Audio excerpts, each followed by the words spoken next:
Large vision transformers are extremely powerful, but fine-tuning them is expensive because millions of parameters must be updated.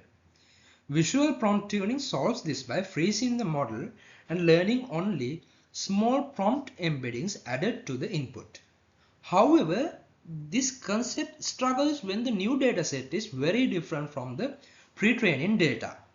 So the key idea of this work is simple.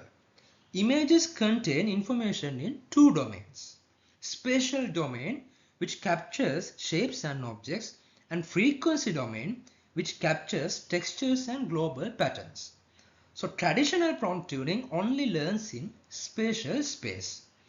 This paper introduces Visual Fourier Prompt Tuning, where some prompts are transformed using a Fast Fourier Transform, as you can see here, before being fed into the transformer. So the prompts now carry both spatial and frequency information, and more specifically you can think that these learnable prompts carry the capacity to learn both spatial and frequency information.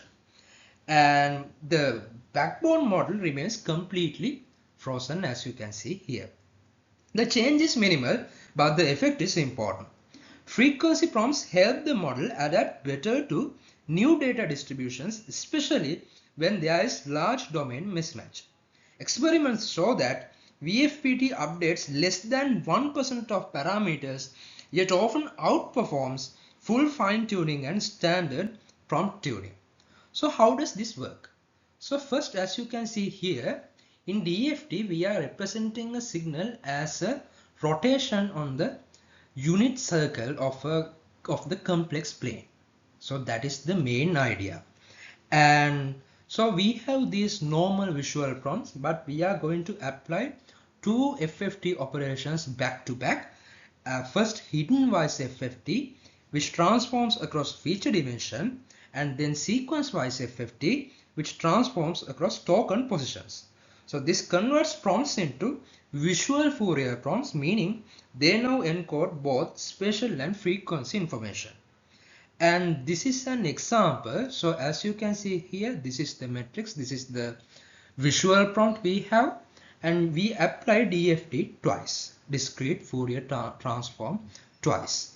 And after applying DFT twice, you get this matrix, which is composed of complex values.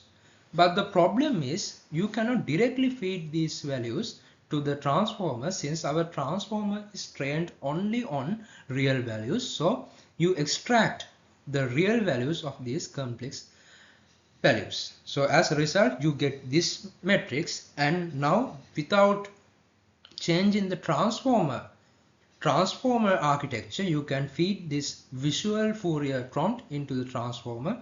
And so the key idea is simple. So instead of changing the model, we enrich the prompts by moving them into the frequency domain, and this gives the transformer a richer representation for adaptation.